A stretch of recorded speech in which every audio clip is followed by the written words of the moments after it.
अस्सलाम वालेकुम and welcome to headlines. मैं हसन इफ्तिखार लेकर आया हूं आपके लिए दिन भर की खास खबरें। सबसे पहली खबर यह है कि पाकिस्तान की तारीख में पहली मर्तबा सुप्रीम कोर्ट से नशरियात बराहे रास्त। जी बिल्कुल, आपने सही सुना। पाकिस्तान की तारीख में पहली मर्तबा ऐसा हुआ है कि एक फुल कोर्ट का सुप्रीम कोर्ट में इजलास जारी है, 15 जजेस बैठे हुए हैं और वो तमाम की तमाम कार्रवाई सारा दिन से टेलीविजन की स्क्रीनों पर बराहे रास्त चल रही है। जस्टिस काजी फाजीसा ने वादा किया था कि जब वो चीफ जस्टिस बनेंगे तो पाकिस्तान में सब कुछ नए सिरे से होने लगेगा। पहली जो है एग्जांपल वो आज सामने आ गई है, जिसके अंदर उन्होंने न सिर्फ फुल कोर्ट बेंच का इजलास बुलाया, जिसके अंदर फुल कोर्ट जो है वो प्रैक्टिस एंड प्रोसीजर जो बिल था उसको नजरसानी कर रही है उसके ऊपर, जिसके ऊपर जस्टिस उमर अता बंदयाल साहब ने सिर्फ एक 8 रुकनी बेंच बनाकर इस मामले को स्टे कर दिया था। और जस्टिस काजी फाजीसा साहब ने तब से लेकर अप्रैल की तारीख 2023 से अभी तक किसी किस्म का जो आईनी सवाल वाला कोई केस था उसको नहीं सुना। उनका एहतजाज यही था कि प्रैक्टिस एंड प्रोसीजर बिल का पहले फैसला किया जाए, फिर वो किसी बेंच का हिस्सा बनेंगे। प्रैक्टिस एंड प्रोसीजर बिल में पाकिस्तान के पार्लियामान ने किया यह था कि उन्होंने चीफ जस्टिस का जो सुमोटो लेने का अख्तियार है वो चीफ जस्टिस के पास से निकालकर चीफ जस्टिस और 2 दीगर जो सीनियर तरीन जजेस हैं उन पर मुश्तमिल कमेटी के पास दे दिया था। तो उस वक्त के जो चीफ जस्टिस थे जस्टिस उमर अता बंदयाल साहब, उनके ख्याल में ये पार्लियामेंट की तरफ से सुप्रीम कोर्ट के जो सारे हकूकों थे उनके ऊपर हमला था, डाका था, इसलिए उन्होंने उसको स्टे कर दिया। लेकिन उस वक्त भी काजी फाजीसा साहब और उनके साथी दीगर जजेस जो थे वो ये कहते थे और वो कहते रहे कि इस केस को सुना जाना चाहिए। और ये बहुत अच्छी खुशाइन बात है कि चीफ जस्टिस जो पाकिस्तान का होता है वो एक डिक्टेटर बनकर बैठ जाता है सुप्रीम कोर्ट के अंदर, अपनी मर्जी के बेंचेस बनाता है, अपनी मर्जी उसकी होती है कि वो किस केस को टेकअप करे, किस केस को ना टेकअप करे। तो इस वाले मामले को खत्म होना चाहिए। और बिल्कुल चीफ जस्टिस बनने के फौरन बाद सबसे पहला काम जो चीफ जस्टिस ने किया वो यही किया कि उन्होंने एक फुल कोर्ट का इजलास बुलाया, 15 जजेस को बिठाया और वहां पर ये मामला डिस्कस हुआ। सारा दिन से जो है इसकी नशरियात चल रही हैं, लोगों ने भी देखा। ये पहली मर्तबा होगा कि पाकिस्तान की आम आवाम को पता चलेगा कि जो पाकिस्तान की आला तरीन जुडिशरी है उसमें मामला कैसे चलते हैं। आपने देखा होगा कि किस तरह जजेस ने सवालात किए। आपने ये भी देखा होगा कि सहूलतकारी करने वाले जजेस जो हैं वो अभी भी सहूलतकारी पर मबनी आरा देने पर तैयार बैठे हुए हैं। उन्होंने केस की कार्रवाई को रोकने की बहुत ज्यादा कोशिश की कि स्टॉल हो जाए। चीफ जस्टिस साहब वक्तन फक्तन के मामले को आगे बढ़ाने के लिए कहते रहे, इस तरह चीफ जस्टिस के दीगर साथी भी बढ़ाने के कहते रहे। लेकिन जो पुराने जजेस हैं, जिस तरह जजेस एजाजुल एहसन साहब हैं, जजेस मुनीब अख्तर हैं, उनकी भरपूर यही कोशिश थी कि मामला जो है वो तूल का शिकार रहे और जो गलत फैसला उन्होंने अप्रैल में दिया था जस्टिस उमर अता बंदयाल की सरबराही में बेंच के अंदर, वही कायम रहे। सुप्रीम कोर्ट के अंदर जो इख्तियारात हैं चीफ जस्टिस के वो लामहदूद ही रहे। ऑब्वियसली इसके अंदर एजाजुल एहसन साहब का अपना इंटरेस्ट ये है कि आने वाले 2 साल के अंदर वो भी चीफ जस्टिस बनेंगे और उनका चीफ जस्टिस का दौरानिया बहुत लंबा है। अगर ये फैसला हो जाता है कि सुप्रीम कोर्ट का जो बेंच बनाने का अख्तियार है वो चीफ जस्टिस के पास से निकल जाएगा, तो जो सहूलतकारी जस्टिस एजाजुल एहसन साहब करते रहे हैं जस्टिस उमर अता बंदयाल के जमाने में, वो मजीद सहूलतकारी मुमकिन नहीं रह सकेगी, क्योंकि उनको अपने साथ दीगर 2 सीनियर जजेस को भी शामिल करना पड़ेगा। और पाकिस्तान की सुप्रीम कोर्ट की कॉम्पोजिशन इस वक्त ऐसी है कि उनके जो दीगर सीनियर जजेस हैं वो किसी सूरत भी एजाजुल एहसन साहब का साथ देते नजर नहीं आएंगे। पाकिस्तान की तारीख में हमने सुना तो ऐसा बहुत था, बहुत सारी बातें बार कहा भी गया कि पार्लियामान की कार्रवाई की तरह अदलिया की कार्रवाई को भी बराह रास्त दिखाना चाहिए। ऑब्वियसली इसमें बहुत सारे सवाल भी पैदा होते हैं कि जो अदलिया की कारकर्दगी है उसके ऊपर आम आदमी जो है वो किस किस्म की ओपिनियन बनाएंगे और उस ओपिनियन का क्या अदलिया के जजेस के ऊपर असर होगा।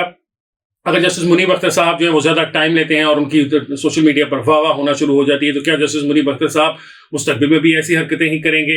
और इसी तरह अगर दूसरे जजेस जो हैं वो कोई बात करते हैं और उनके खिलाफ गुफ्तगू सोशल मीडिया पर शुरू हो जाती है तो उन जजेस का रिस्पॉन्स क्या होगा? खैर, ये बात तो दुरुस्त है कि पाकिस्तान की तारीख में नई तारीख रकम की जा रही है। फुल कोर्ट का इजलास बराह रास्त दिखाना हो या सुप्रीम कोर्ट के रजिस्ट्रार के तौर पर खातून की तैनाती, खातून जुडिशल ऑफिसर की तैनाती बताना बहुत जरूरी है, क्योंकि इससे कबल जस्टिस काजी फाजीसा का यह एतराज भी रहा है कि जो चीफ जस्टिस का यानी कि जो सुप्रीम कोर्ट का रजिस्ट्रार होता है उसको जुडिशियल सर्विस से आना चाहिए, उसको एग्जीक्यूटिव से नहीं आना चाहिए, क्योंकि एग्जीक्यूटिव और जुडिशरी की जो ताकतें आइन ने मुख्तलिफ की हैं वो इकट्ठी हो जाती हैं, यकजा होती हैं। तो चीफ जस्टिस साहब ने वहां पर भी एक खातून रजिस्ट्रार को जुडिशरी से लेकर आए और वहां पर लगा दिया, तो हर चीज के अंदर एक नई मिसाल कायम कर रहे हैं जस्टिस काजी फाजीसा साहब। आने वाले दिनों में देखना होगा कि क्या जस्टिस काजी फाजीसा साहब की ये जो मिसालें हैं ये अच्छी मिसालें ही रहेंगी या माजी के जजेस की तरह वो भी अपना रास्ता भटक जाएंगे। अगले जो हमारी खबर है वो है खैबर पख्तूनख्वा के अंदर चल रही इस वक्त जो कश्मकश है उसके बारे में। आप सबको याद होगा कि जब अफगानिस्तान के अंदर तालिबान ने हुकूमत वापस हासिल की तो पाकिस्तान में हमारे जैसे बहुत सारे लोगों ने यह सवाल किया कि पाकिस्तान की हुकूमत की पॉलिसी दुरुस्त नहीं है, खुशामदीद कहने की तालिबान को अफगानिस्तान में, क्योंकि पाकिस्तान के अंदर मौजूद तालिबान का भी इससे मोराल बढ़ जाएगा। लेकिन तब हमारी बातों को दरगुजर कर दिया गया, हमें रद्द कर दिया गया और कहा गया कि आप बिल्कुल गलत बात कर रहे हैं। तब तालिबान को पाकिस्तान में सेटल करने की बातें चल रही थी और आखिरी इत्तलात के मुताबिक तकरीबन 15,000 के करीब लोगों को सेटल करने के लिए पाकिस्तान ले भी आया गया। ये वो लोग हैं, ये तहरीक तालिबान पाकिस्तान के जो कारिंदे थे, वर्कर्स थे, रहनुमा थे, जो कि भागकर पाकिस्तान से अफगानिस्तान जाकर छुप बैठे थे क्योंकि पाकिस्तान में दहशतगर्दी की कार्रवाइयों में वो मतलूब थे। उन सबको जब इंडेमनिटी के साथ, उन सबको आज़ादी के साथ पाकिस्तान में लाकर दोबारा बसा दिया गया, तो फिर वही होना था जो इस वक्त खैबर पख्तूनख्वा में हो रहा है। इस वक्त हर रोज़ खैबर पख्तूनख्वा के किसी न किसी हिस्से से किसी न किसी बम धमाके की या किसी न किसी दहशतगर्दी की इत्तला आती है, चाहे वो चित्राल हो जहाँ पर जो तालिबान है वो इतने बोल्डन हो चुके हैं या इतने बोल्ड हो चुके हैं कि वो आकर खुल्लम खुल्ला कैलाश की वादियों पर हमला करना चाह रहे हैं, क्योंकि वहां पर काफिर कैलाश बसते हैं।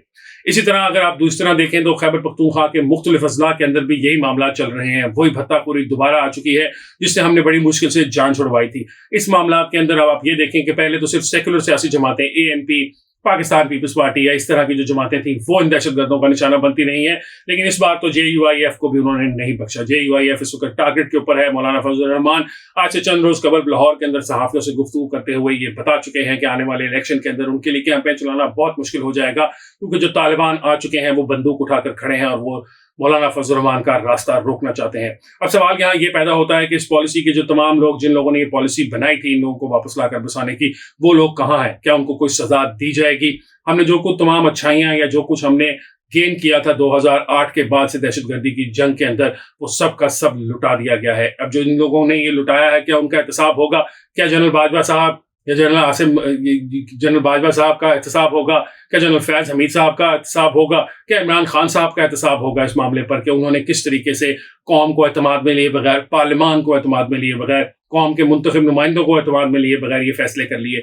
किसने ये फैसले किए थे कि जो लोग मुसलमानों के अंदर पाकिस्तानियों के कातिल हैं, मुसलमानों के कातिल हैं, अपने साथियों के कातिल हैं या अपने साथ रहने वाले लोगों के कातिल हैं, उनको क्यों बख्श दिया गया? APS के कातिलों को किसने बख्शा? ये तमाम तर सवालात हैं जो कि बहुत अहम है। उम्मीद है कि मौजूदा पाकिस्तान के जो चीफ जस्टिस हैं वो इसका खुद नोटिस लेंगे और इस मामले के ऊपर एक इंक्वायरी कमीशन बनाया जाएगा जो ये फैसला कर सके कि किसको सजा देनी है, किसके खिलाफ ये केस निकलेगा, कौन है वो आदमी जिसने तालिबान को पाकिस्तान के अंदर लाकर दोबारा से बसाया और पाकिस्तान के लिए नई सी मुश्किलात खड़ी कर दी। प्रोग्राम के आखिरी हिस्से में जो हम बात करेंगे वो हम करेंगे आने वाले इलेक्शंस के बारे में। इस वक्त मामला इस तरह है कि पाकिस्तान का जो इलेक्शन कमीशन है वो डिलिमिटेशन कर रहा है, उसकी बातचीत चल रही है।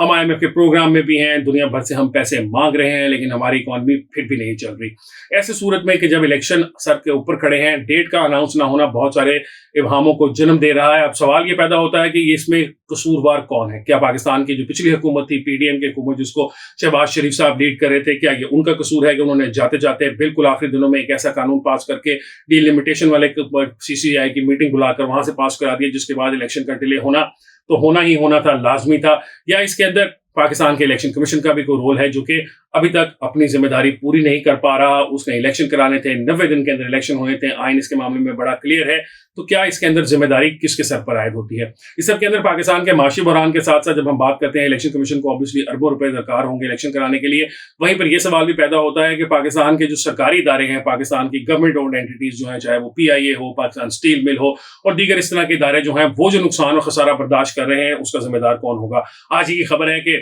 सिर्फ एक लाहौर इलेक्ट्रिक सप्लाई कॉर्पोरेशन जो है उसके जो वाजिबुल अदा है रकम है सरकारी महकमों की, सिर्फ प्राइवेट सिटीजन्स की बात नहीं कर रहे, चोरी और कुंडा लगाने वालों की बात नहीं कर रहे, लाइन लॉसेस की बात नहीं कर रहे, सरकारी इदारे हैं जैसे पुलिस है, जैसे कि लाहौर की सिटी डिस्ट्रिक्ट गवर्नमेंट है, कसूर की सिटी डिस्ट्रिक्ट गवर्नमेंट है, इस तरह के जो दीगर इदारे हैं वो एक अंदाजे के मुताबिक तकरीबन 22 अरब रुपए के लेस्को के मकरूज हैं और इसके अंदर सिर्फ 11 अरब रुपए तो सिर्फ 2 बड़े इदारों के हैं। अब सवाल यहाँ ये भी पैदा होता है कि इन तमाम चीजों की जिम्मेदारी किसके सर होगी? इनसे जो रिकवरी करनी है, गवर्नमेंट के इदारे जो रिकवरी करवा नहीं सकते, पुलिस स्टेशन जो हैं वो मकरूज हैं, लाहौर सिटी डिस्ट्रिक्ट गवर्नमेंट मकरूज है, अस्पताल मकरूज हैं लेस्को के, तो उन लोगों से जो रिकवरी है वो करवाने की जिम्मेदारी किसकी है? अब यहाँ पर पाकिस्तान के अंदर जिम्मेदारी का तयन करना ही सबसे मुश्किल बात होती है। आने वाले इलेक्शन के डिले का सवाल हो कि वो किसकी जिम्मेदारी है, या ये जो अरबों रुपए का खसारा हमें हो चुका है इसके बारे में पूछा जाए तो ये भी मालूम नहीं होता कि किसकी जिम्मेदारी है। जरूरत इस अमर की है कि पाकिस्तान के अंदर जिम्मेदारी का तयन किया जाए, फिर सजाएं तो बाद में आती हैं, लेकिन सबसे पहले ये इंपॉर्टेंट है कि पता चला लिया जाए कि इसका जिम्मेदार कौन है जिसके ऊपर हम पिन पॉइंट कर सकते हैं। आज के प्रोग्राम के लिए इतना ही। इंशाल्लाह आपसे मुलाकात होगी एक और प्रोग्राम के साथ। मुझे असद को दीजिए इजाजत। अल्लाह हाफिज।